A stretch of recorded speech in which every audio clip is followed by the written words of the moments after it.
ଆଜି ଥିଲା ବୁଧବାର। ମା ଆସି କହିଲେ ବାପାଙ୍କର ଆଜି ହବ ଚିକେନ, ତୁ କଣ ଖାଇବୁ? ମୁଁ କହିଲି ମୁଁ ତ ନିରାମିଷାଷୀ ପ୍ରାଣୀ, ମୁଁ ତ ଆଇଁଷକୁ ବିଲକୁଲ ବି ଛୁଏନି କି ଖାଏନି। ଆଉ ମଝିରେ ମଝିରେ ଶୁଖୁଆ ଟିକେ ଖାଇଦିଏ, କେତେବେଳେ କେମିତି ମାଛ ଟିକେ ଖାଇଦିଏ।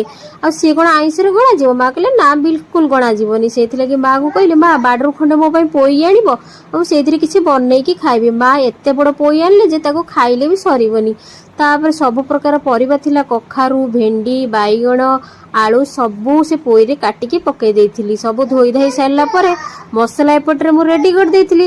ମସଲା ରେଡି କରିସାରିଲା ପରେ କଢାରେ ତେଲ ପକେଇ ଫୁଟଣ ପକେଇ ମସଲାକୁ ଟିକେ ଭଲ ଭାବରେ ଜରି ଦେଇଥିଲି। ଜାରି ସାରିଲା ପରେ ଇଏ ପରିବାକୁ ସବୁ ପକେଇ ଦେଇକି ଭଲ ଭାବରେ ସନ୍ତୁଳି ଦେଇଥିଲି। ସନ୍ତୁଳା ସାରିଲା ପରେ ଲାଷ୍ଟକୁ ଟିକେ ଶୁଖୁଆ ପକେଇଦେଲି। ସେ ତ ଆଇଁଷରେ ଗଣା ଯାଏନି, ସେଥିଲାଗି ଟିକେ ଶୁଖୁଆ ପକେଇଛି।